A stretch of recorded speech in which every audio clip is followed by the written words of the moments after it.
1987年11月的夜空，一架巨大的客机正划过印度洋上空，突然间，一声震耳欲聋的爆炸响彻天际，大韩航空858号航班化作一团火球，残骸坠入茫茫大海，机上115人无一生还。这起空难震惊了全世界，人们悲痛又困惑，一架民航班机为何会毫无征兆地在高空中解体？很快，调查揭露了令人难以置信的真相，这不是意外，而是一场精心策划的恐怖袭击。更令人震惊的是，幕后黑手竟是一名25岁的年轻女子，她相貌清秀，气质端雅，谁能把这样一位漂亮姑娘与冷血恐怖分子联想在一起？但事实就是如此，北韩美女特工金贤姬亲手制造了这场夺走100余条人命的世纪惨案。她原本是北韩最高领导人钦点的杀人武器，完全忠诚于金氏政权。然而在被捕后，这位美女间谍却出人意料地选择了觉醒与忏悔，向世界道出了北韩特工培训与运用的惊人内幕。金贤姬的传奇故事就此展开。一颗人肉炸弹，用这个词来形容犯下惨案时的金贤姬一点也不为过。她自己多年后回忆说，接到炸毁韩国飞机的命令时，我没有丝毫杀死无辜者的罪恶感，心中只有感激，感激领导把这么重要的任务交给了我们。我当时已经是个感情麻木的人肉炸弹，是什么让一个20出头的女孩变得如此冷血？答案藏在她从小所受的彻底洗脑和残酷特工训练中。金贤姬出生于北韩一个优渥家庭，父亲是外交官，母亲是人民教师。她自小品学兼优，容貌出众，是父母的掌上明珠。上小学3年级时，金贤姬因长得乖巧漂亮，被挑选上银幕当过童星。1972年，南北韩举行红十字会谈判，她还代表北韩给南韩代表团长献过鲜花。谁能料到，这个献花的小姑娘日后竟会夺走那么多南韩平民的生命？青少年时期的金贤姬是周围人眼中前程似锦的才女，中学毕业后考入金日成综合大学生物系，后又转入平壤外国语大学学习日语，一切看似顺风顺水，但命运的转折悄然来临。1980年3月，18岁的金贤姬突然被朝鲜劳动党选中，征召进入特工系统。那一天，校方通知她收拾行李离校，从此与父母、兄弟姐妹断绝联系。组织给了她一个全新的身份与名字，她的过往人生戛然而止，取而代之的是一条孤注一掷的特工之路。就这样，金贤姬从大学校园消失，再也无法以真实姓名示人。等待她的是钢铁般严酷的训练和彻底的思想改造。她被编入了一个叫金书机组的小组，开始接受为期多年的特务培养计划。最初，她被送入金正日政治军事大学，参加为期1年的特工速成班。在这段时间里，她每天都活在高度紧张和高压之下。清晨负重长跑、攀岩、耐力泳训练，白天学习枪械使用、爆破技巧、格斗和跆拳道，深夜还要挑灯恶补外语和各种知识。年纪轻轻的她就这样被打造成一部杀人机器。组织对她只有一条要求，随时准备好为领导献出生命。这句话不仅是口号，更被反复灌输进她的脑海。为了这个目标，她必须抛弃一切柔弱与仁慈，成为毫不犹豫执行命令的工具。在这所与世隔绝的特工学校里，女性学员和男性一样要接受魔鬼般的体能锻炼。金贤姬回忆，在那里她的新名字、新身份甚至取代了本名。她被完全洗脑改造，培训不仅有搏击和潜伏，还包括大量文化知识和语言技巧。金贤姬天资聪颖，又曾主修日语，因此被重点培养成对日、对南韩的潜伏间谍。在学校里，她整整3年时间都泡在日语环境中，白天背诵日语单词，研读日本小说，晚上观看日本电影电视，练习发音。她甚至学会演唱大量日本流行歌曲和民谣，其中最喜欢的是当时日本偶像歌手山口百惠的曲子。为什么连唱歌都要学？因为组织要求她完完全全伪装成日本人，从语言到举止都不能露出马脚。除了课堂学习，金贤姬还有一位特殊的家庭老师，被北韩绑架来的日本妇女田口八重子。这位日本女性原本是平民，遭北韩特工绑架后被迫留在平壤，改名李恩惠，专门负责教导金贤基等学员日本语言和习惯。金贤基与田口同吃同住达20个月，从日常对话到待人接物的细节都耳濡目染地学了个透。他后来甚至能模仿日本人的坐姿、鞠躬礼节，连撒娇的语气词都拿捏得惟妙惟肖。这种沉浸式训练使得金贤基仿佛脱胎换骨，看起来完全就是一个典型的日本年轻女子。除了日语，金贤基还学习了汉语和粤语。让他惊讶的是，教他中文的老师中竟也有被北韩从海外绑架来的人士，其中一位是来自澳门的女性，同样被强行带到平壤成了训导员。金贤基跟随这位澳门老师学粤语，练广东腔，还学说北京腔的普通话。北韩当局为了培养出全能特工，真可谓不择手段，挖空心思。透过这些被掳来的活教材，金贤基掌握了多种语言和异国文化知识。更令人瞠目的是，特工学校还教导一些北韩国内从未有过的技能，比如如何逛西式超市购物，如何使用信用卡结账，甚至还包括如何打扮后去夜店跳舞。这些在北韩普通人看来闻所未闻的资本主义生活方式，却是特工们的必修课。因为将来潜伏国外时，只有真正了解当地日常，才能不露出丝毫破绽。试想，一个从未见过超市的北韩特工，一旦被派往海外，走进灯火通明的现代商场时，会是什么表现？稍有不慎，就可能露出马脚。因此，训练必须细致到这种程度。教官们甚至带着学员在模拟环境中进行演练，推购物车、浏览货架、刷信用卡，反复练习到举止自然为止。这些奇葩课程背后，是北韩当局对间谍工作的高度重视和用心良苦。学员们则被反复强调一个信念，一切都是为了将来的任务，只要领导下令，他们必须能够随时融入任何场景，扮演任何角色。经过这样魔鬼般的训练，金贤基在特工学校里度过了8年光阴，彻底蜕变为一名身手敏捷、头脑冷静的间谍。他学会了如何用匕首无声杀人，学会了配置炸药和定时引爆装置，也学会了如何应对审讯与反追踪。尤其值得一提的是，自杀训练，每位特工在结业前都得发誓，一旦行动失败被捕，绝不能被活捉，一定要当场自裁，以保守国家机密。为此，组织甚至会下发专门的毒药胶囊，让特工们随身携带。胶囊通常藏在假牙或香烟里，一咬就释放剧毒。金贤基后来坦言，他从进入特工队伍那天起就明白，自己早晚有一天可能要咬碎毒药，结束生命。因此，他一直随身带着那枚致命的胶囊，心理上也暗自做好了赴死准备。种种训练和洗脑，把昔日单纯善良的女孩磨成了一个随时准备牺牲的钢铁士兵。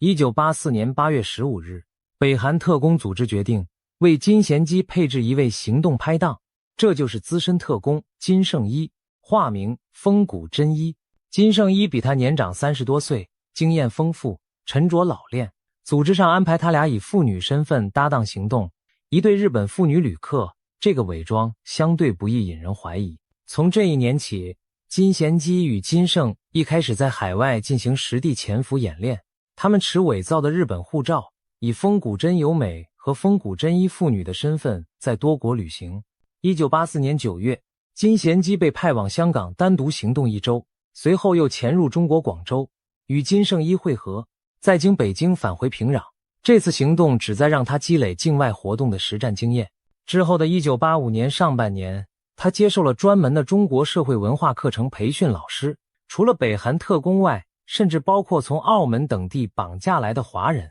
准备充分后，金贤基被再次派遣至广州，化名吴英，在当地实地练习粤语对话，观察学习中国南方人的生活方式。当时澳门政府对偷渡客有特赦政策，金贤基的任务就是冒充中国大陆偷渡者，争取获得澳门身份。半年后，他持日本护照辗转，又到了澳门，改头换面成吴英，以偷渡客身份申请居留。他在澳门生活了1年多，等待身份审批。期间虽偶尔奉命返回平壤补训武装技能，但大部分时间都在澳门过着低调潜伏的日子。这段经历让金贤基对自由世界的生活有了近距离的感受。街上的琳琅满目商品，灯红酒绿的夜生活都和他在北韩成长过程中所接受的教育截然不同。然而，深植脑海的信念没有动摇，他始终记得自己是一名肩负使命的影子，一旦接到上级命令，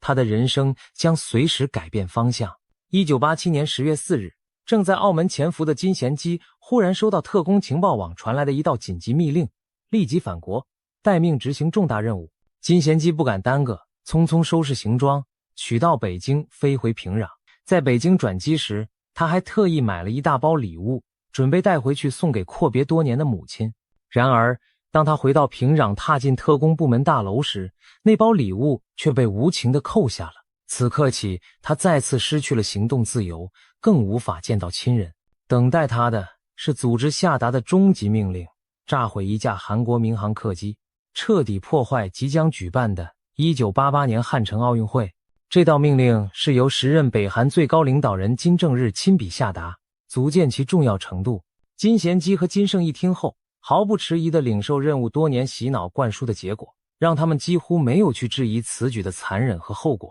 在他们看来，领导的命令高于一切，而为了北韩的政治目的，杀死再多无辜者也在所不惜。金贤基此时完全进入作战状态，他甚至为自己能被挑选执行这项光荣任务而感到荣幸和感激。就这样，一场针对无辜平民的恐怖阴谋开始启动。为了成功完成任务，金贤基与金圣一再次伪装成日本风骨妇女，精心策划了逃跑路线上。两人从平壤出发，先坐飞机秘密前往苏联莫斯科。在莫斯科转机后，他们抵达中东的伊拉克巴格达。1987年11月28日，他们在巴格达国际机场登上了大韩航空公司从巴格达飞往汉城的858号班机。两人持的都是日本护照，且装扮得体，看起来就像一对普通的日本商人妇女，并没有引起安检人员怀疑。金贤基当时年仅25岁，清秀的面孔略施脂粉，既不显得紧张，也没露出异常神色。金圣一则假扮慈爱的父亲，一路照顾女儿，演得极为逼真。然而，就在巴格达机场安检时出了一个小插曲，安检人员对他们随身携带的一台日本制 Panasonic 收音机起了疑心，要求打开检查电池。那台便携收音机其实暗藏玄机，里面安放着塑胶炸弹，而电池就是引爆装置的一部分。眼看炸弹要暴露，金圣一赶紧用日语大发牢骚，抗议安检人员粗鲁对待他的收音机。他一边装出愤怒模样，一边滔滔不绝抱怨，弄得对方一头雾水。最终，安检人员竟被他的气势唬住，把收音机原样交还，连电池也一并装回。就这样，携带炸弹的收音机顺利通过安检。金贤基在旁亲眼见证，不禁暗暗松了一口气。如果不是搭档的极致反应，他们的计划可能当场就流产了。飞机顺利起飞后，金贤基与金圣一被安排坐在7安培和7B 座位，就在经济舱前排靠近行李架的位子。那台暗藏炸药的收音机和另一个装有液体炸药的洋酒瓶一同被他们安置在头顶行李舱内的手提包中。两人神色如常，耐心等待着时机的到来。858航班按照预定计划将从巴格达出发，途经阿联酋阿布达比和泰国曼谷2次经停，最后抵达南韩汉城。飞机在当晚顺利飞抵阿布达比并着陆休息。按照规定，所有乘客都需下机稍作停留。金贤基和金圣一也随众人走下了飞机，但在阿布达比机场，他们俩悄悄脱队，没有再登回858航班。对其他乘客和机组人员而言，那对日本妇女也许只是临时改变行程罢了，并未引起太多注意。然而，谁也没料到，死神已经随着那只不起眼的收音机留在了机舱内。飞机再次起飞，向下一站曼谷前进。当时机上大部分乘客是赴中东务工返乡的韩国劳工，正满心欢喜准备回国与亲人团聚，气氛欢乐而轻松。然而，就在格林威治时间11月29日上午11时22分，飞机飞临缅甸仰光以南约220公里的海域上空时，随着计时器归零，头顶行李架中的收音机猛然炸裂开来，紧接着那瓶液态炸药也被引燃，整架波音707客机顷刻间撕裂成一团火球，残片带着烈焰坠入安达曼海。短短几秒钟， 115条鲜活生命消失得无影无踪，雷达屏幕上858航班的亮点骤然消失，塔台呼叫无人应答。曼谷机场的调度员惊觉情况不妙，立即通知泰国和缅甸当局展开搜寻行动。南韩方面起初还侥幸地希望是不是飞机遭劫持后紧急降落在丛林，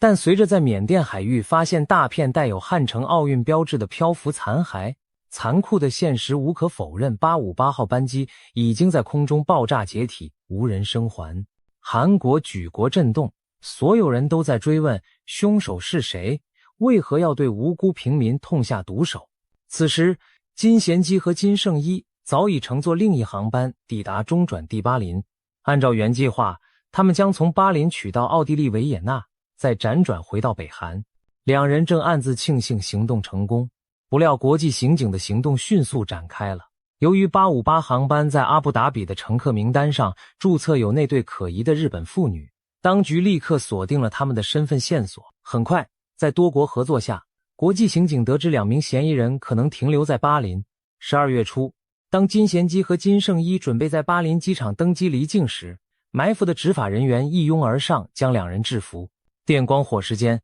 金圣一意识到无法脱身，果断地咬破了藏在香烟滤嘴中的氰化钾毒药胶囊，剧毒瞬间发作，这名59岁的老特工当场口吐白沫倒地，自裁身亡。金贤基见状也毫不犹豫，将香烟递到唇边，狠狠一咬，毒液涌入口腔，他只觉得天旋地转，身体失去知觉倒了下去。等他再度睁眼时，发现自己躺在巴林医院的病床上，四肢被束缚，周围都是荷枪实弹的守卫。原来金贤基服毒后陷入昏迷，但由于剂量稍小，加上救治及时，他竟侥幸捡回一条命。而他的同伙金圣一则已经断气。在毒药发作的一瞬间，这对行动搭档的命运从此分道扬镳，一人带着机密长眠地下，另一人则成了活着的证据。金贤基随即被严密看管起来，等候引渡南韩受审。此时的他脑中依然充斥着北韩灌输的教条，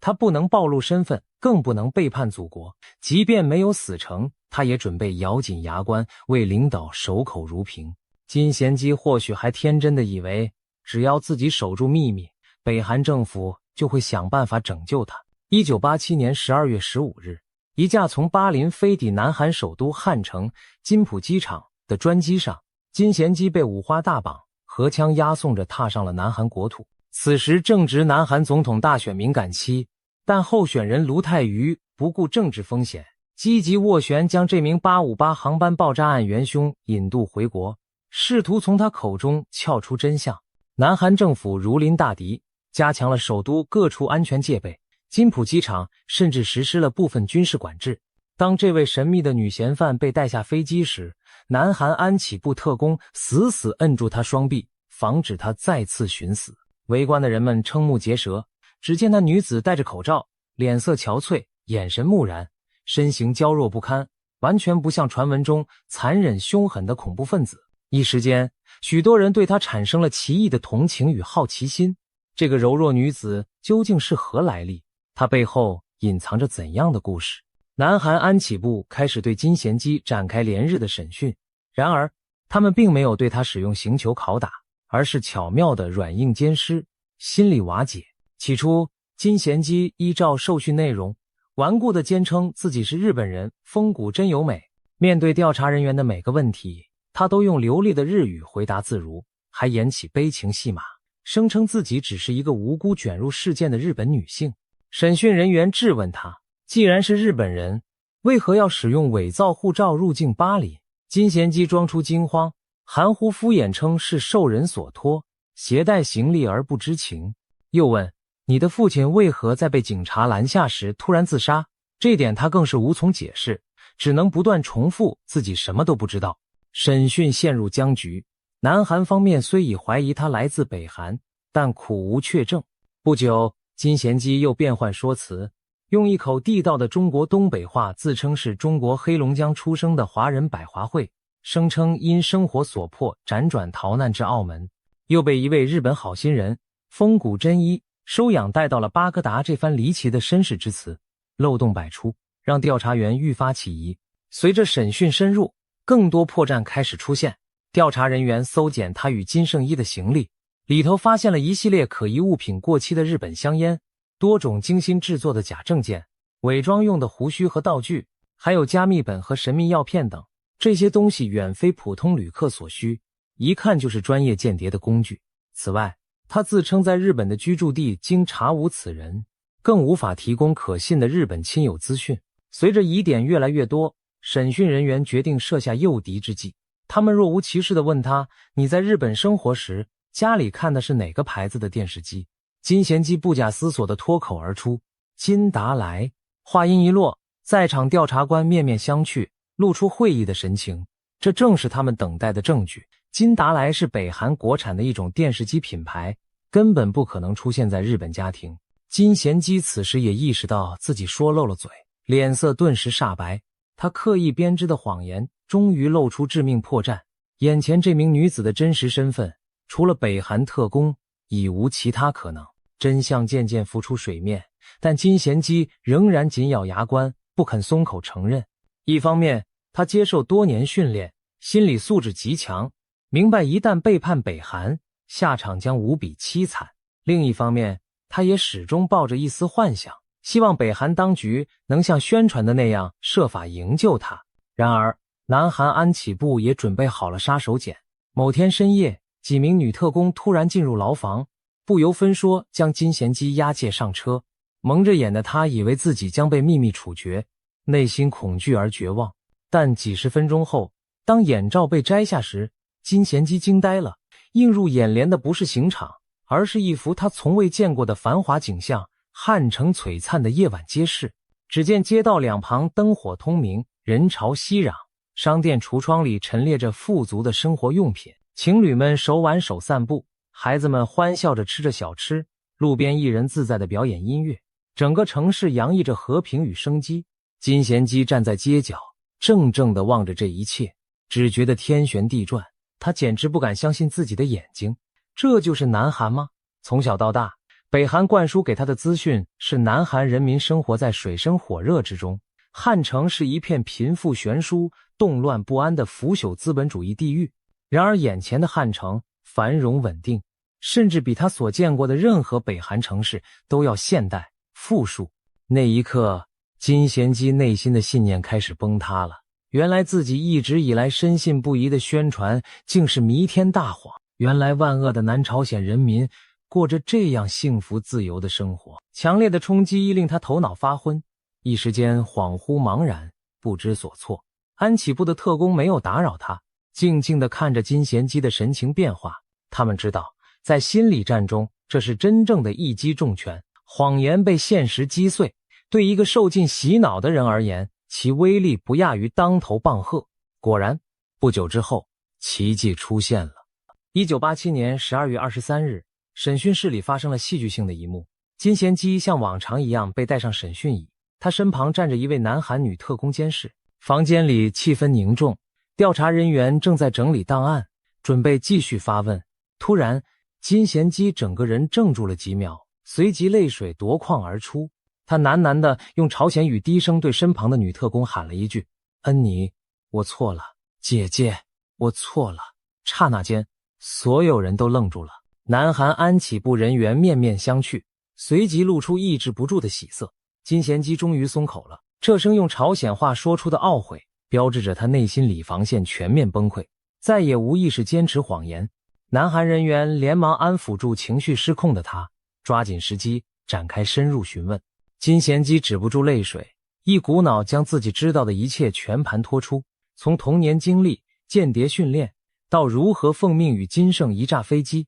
再到逃亡巴林的经过，他知无不言，言无不尽。同时，他也开始反复喃喃自责：我对不起那些无辜的人。多年僵硬冷酷的面具被摘下后，露出的是一个陷入巨大悔恨与悲痛的年轻女人形象。是的，这一刻起，金贤基彻底变节了，从一名前北韩死士变成了南韩手中的王牌巫正。为了向国内外揭示北韩的罪行，并证明南韩调查结果，安企部决定公开金贤基的身份与供词。1988年1月15日上午9时，南韩当局在汉城举行盛大的国际记者会 ，KBS 电视台全程直播。会上，安企部官员向中外媒体正式宣布，858航班爆炸案已告破，幕后凶手是一名年仅26岁的北韩女特工。随后10点钟左右，在众目睽睽之下，身着囚服的金贤基被带进会场。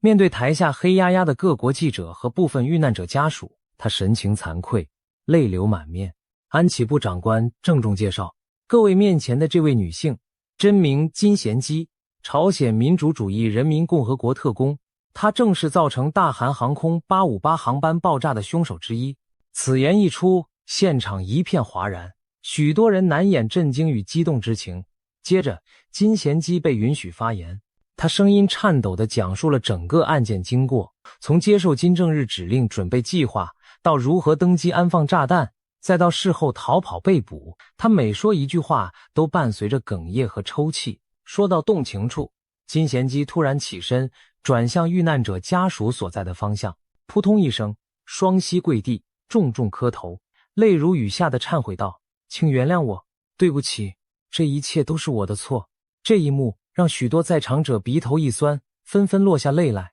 谁能想到，眼前这个哭得像孩子般懊悔不已的女人，正是几周前冷库引爆炸弹的恐怖凶手。然而，此刻的金贤基已完全从人肉炸弹的麻木状态中苏醒过来，成为为自己罪行忏悔，同时也揭露北韩暴行的关键证人。金贤基在记者会上确认，炸机命令来自金正日本人，目的是为了在1988年汉城奥运会前夕制造恐慌，打击南韩的国际形象。他详细说明了行动细节，如何与金圣一假扮日本风骨妇女，如何把炸弹藏在 Panasonic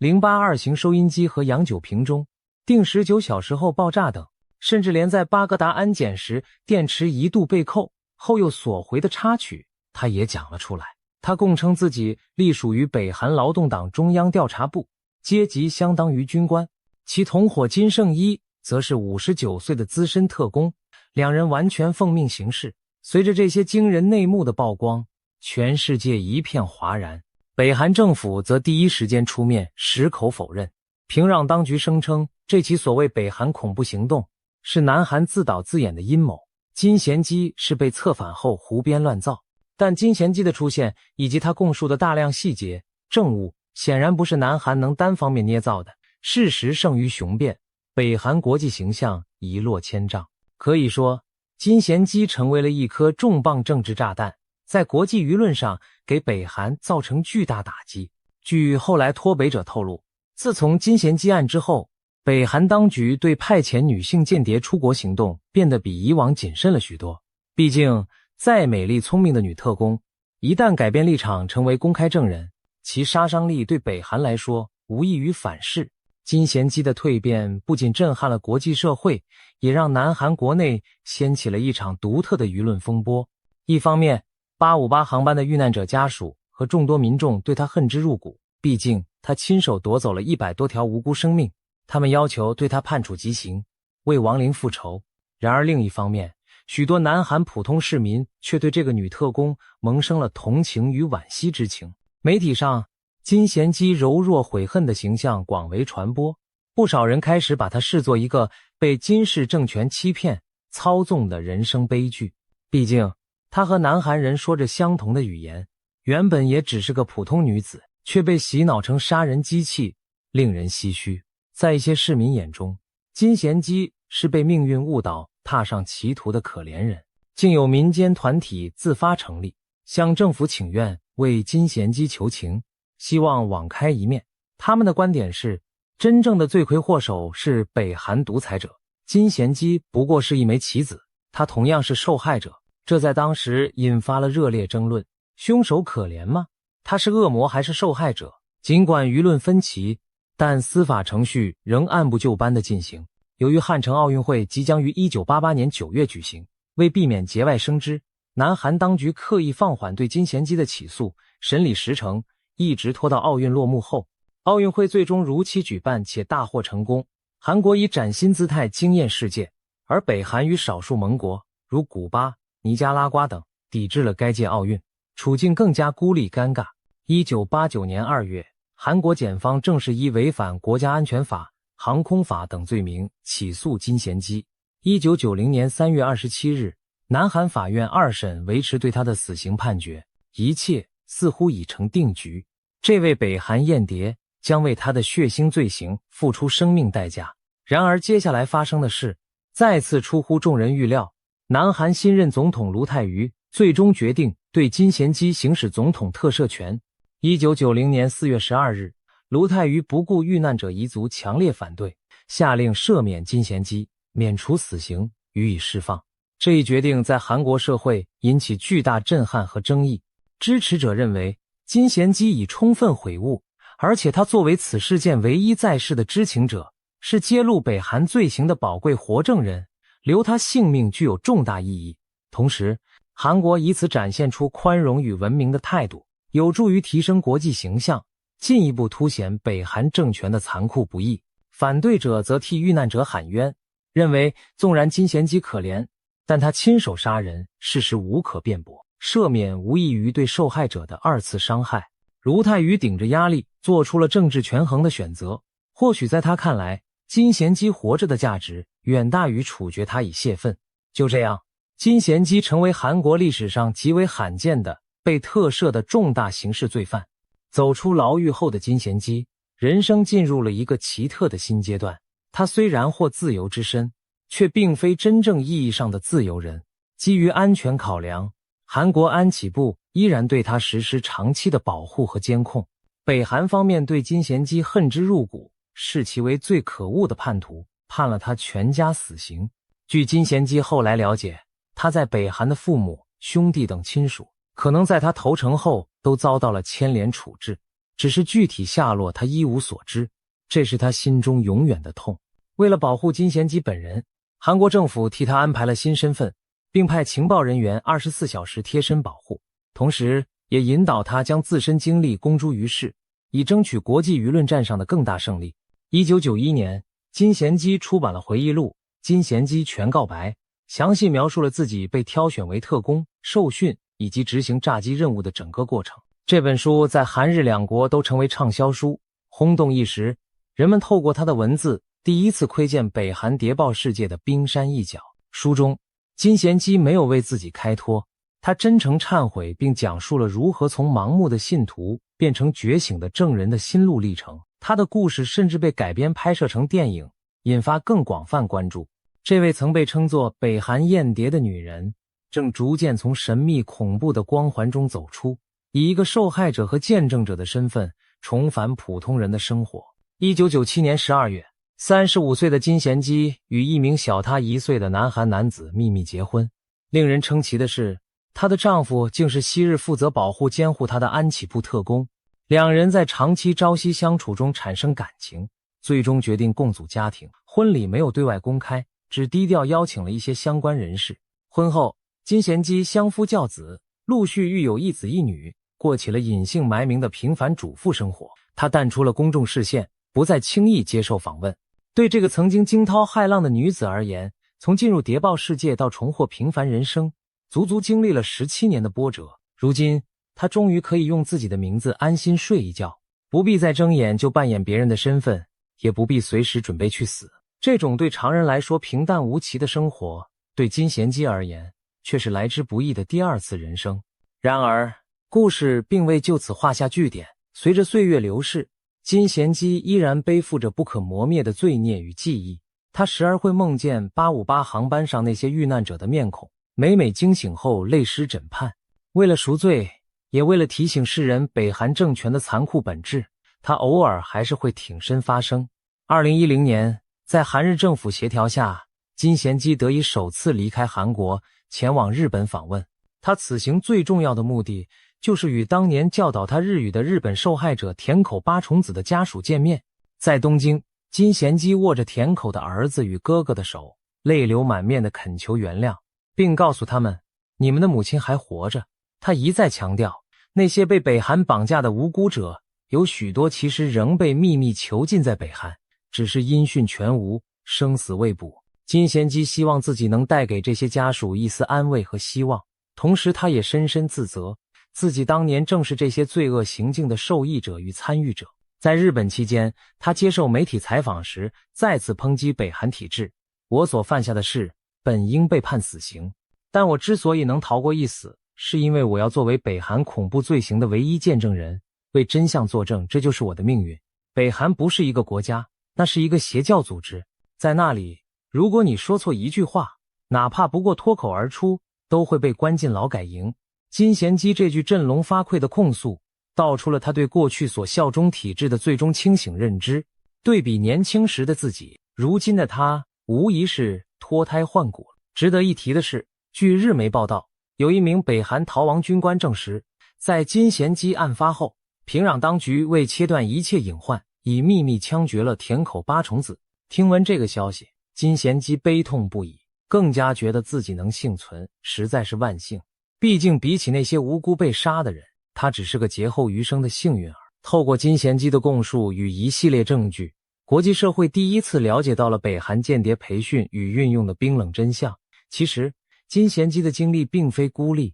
只是北韩庞大特工系统的一个缩影。长期以来，北韩一直将间谍战视为国家生存战略的重要一环，投入了大量资源，精心培养特工。在金氏政权眼中，间谍是隐藏在敌营的利刃，也是政权最锋利的触角之一。他们不惜攻本地挑选培养精英年轻男女，训练成为用途广泛的全能特工，特别是女性特工，因为其独特的优势，被赋予许多关键而敏感的任务。据脱北者证词和南韩情报部门披露，北韩选拔女特工标准极为苛刻，首先要求面容姣好，气质出众，因为美貌本身就是武器，其次智力体能要上乘，学习能力强，再次要有绝对的政治忠诚与服从意志。通过重重关卡筛选出的精英女子，会被送往与外界隔绝的神秘训练基地。例如，有传闻称某些批次学员甚至被送到荒凉小岛上，展开魔鬼训练营。他们和男特工一样，在生存训练中风餐露宿，掌握野外求生技能，也要苦练跆拳道等格斗术、长泳潜水、射击爆破等杀人工具。期间，他们被彻底洗脑，从精神上培养出对领导的狂热崇拜与为任务献身的决心，要随时准备好为金氏政权牺牲生命，一旦被捕，立刻自杀，避免连累组织。这样的信条深植于每个特工脑中。金贤基没能当场自杀成功，事后他一直不知道自己在北韩的家人到底遭遇了什么。而另一名前北韩男特工金东植就没这么幸运，他曾在南韩执行任务时被击伤，自杀未遂。结果北韩得知后，将他在国内的亲人全部处决，以示惩罚。这种株连残酷手段更逼得北韩特工无不抱着死志执行任务，不敢有一丝退缩。从这点看，金贤基当初在巴林顽强拒绝透露身份，也是因为深知身后家人安危系于一线。女性特工在经过艰苦训练结业后，北韩会如何使用她们呢？金贤基被分配去执行炸机这类破坏行动，而更多的女特工则被广泛用于间谍、色诱等隐蔽任务。她们往往被作为美人兵器投入情报战线，利用美色接近获取目标人物的信任与秘密。例如，有些结训后的女特工会被安排到平壤接待外宾，表面身份是翻译、导游，甚至在某些场合干脆作为淫媚礼物提供给外国男性高官，以套取对方情报。还有不少女特工直接被派往海外，以留学生、记者或贸易人员等身份做掩护，实施美人计色诱对象。对象包括外国的政客、企业家、军官、记者等等。透过这种手段，北韩谍报部门获取了许多敏感情报，甚至直接策反了一些人员。更骇人听闻的是，前北韩高级官员张振成在其回忆录《亲爱的领导，我在北韩的日子》中披露过一项播种计划，这是金正日亲自构想的一种超级阴险策略。具体做法是，选出貌美的女特工，由他们假扮翻译或助理身份，与某些外国男性建立亲密关系，使对方相信双方产生了真感情。当这些男人结束访问离开北韩后，隔一段时间就会接到通知，那位朝鲜女子已怀了他们的孩子。接下来，女特工们生下的孩子会被北韩政府秘密抚养，事实上等同于将外国人人质留在了北韩手中。而那些被诱入陷阱的外国父亲往往深陷仕途或商界，为了自己的名誉或孩子的安危，就成了北韩可以勒索利用的对象。据说过去几十年里，不少异国的私生子就这样在平壤的某些隐秘寓所中长大成人，全由北韩劳动党战略司令部915办公室集中管理。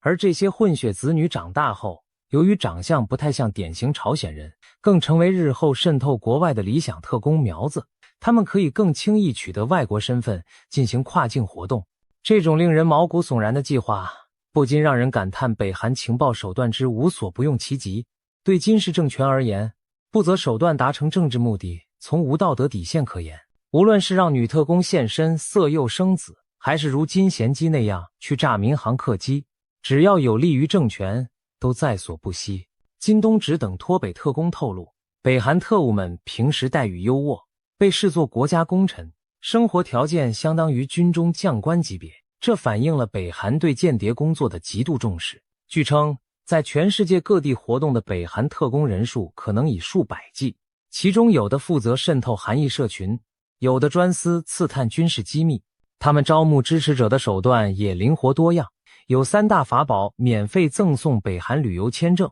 提供经商致富机会，或派年轻女子色诱。这些招数自20世纪80年代以来屡试不爽，至今仍在运用。时代发展到今天，北韩间谍战也与时俱进，把美人鱼尔搬到了互联网。南韩国家情报院曾警告称，北韩谍报人员经常利用社群媒体注册美女假账号，主动添加目标人士为好友，借此套取机密或实施网络骇客攻击。如果你在脸书上收到陌生美女的好友邀请，千万要当心，很可能那背后是一名北韩特工在操控。可见，无论传统方式还是高科技手段，美人诱惑永远是北韩情报与暗杀行动中的头号武器之一。金贤基的案例也深刻体现了女性魅影在北韩谍报中扮演的重要角色。她之所以能顺利炸毁客机，很大程度上正是因为没有人会对一个年轻漂亮的亚洲女子产生怀疑，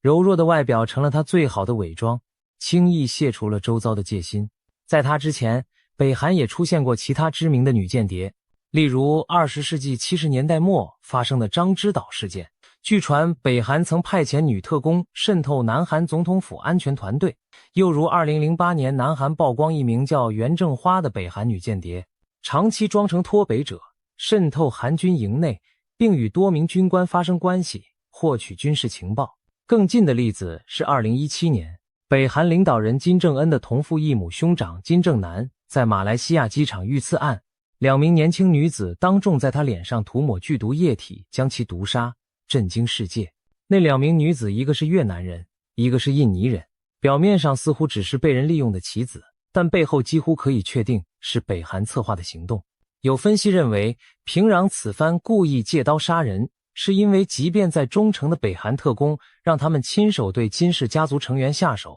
也可能有所顾忌，于是干脆利用外籍女子来完成任务。无论如何，这些事件再度佐证，利用女性楚楚可怜、令人放松警惕的特质进行袭击，是北韩情报机关的拿手好戏之一，而且屡试不爽。金贤基曾在韩国电视节目中感叹，南韩人因为生在自由社会，不懂自由的可贵，所以才会有人天真的拥护北韩那样的政权。他的经历正是一部活生生的教材，提醒着我们，集权体制如何将一名无辜少女变成杀人魔，又如何在她唤醒良知后无情抛弃，毁灭其一切。这背后是制度之恶对人性的戕害。如今，金贤基已杳然隐居，不再公开露面，仿佛从人间蒸发。对于很多韩国年轻一代来说，金贤基这个名字可能已渐渐模糊，但他曾引爆的858航班残骸仍静静沉睡在深海，那115个无辜亡魂也从未被遗忘。在北韩政权持续存在的一天，也许就仍有无数个金贤基正在被秘密训练、被洗脑，成为随时引爆的人间炸弹。这个念头令人不寒而栗，也让人不禁自问，在这场没有硝烟的谍战较量中，我们究竟该如何防范，才能避免下一场悲剧的重演？金贤基的故事没有真正意义上的圆满结局，对受害者家庭来说，他永远是夺走亲人的凶手。但对他自己而言，他何尝不是那个体制的受害者？这位艳眸女郎用半生的血泪告诉世人，集权可以把人变成鬼，但人终究有醒来的一刻。当年的金贤姬凭借他人的宽恕获得了重生的机会，然而在更广阔的历史舞台上，还有多少类似的悲剧在上演？这或许是留给我们每个人的思考。今天我们透过金贤姬的人生浮沉，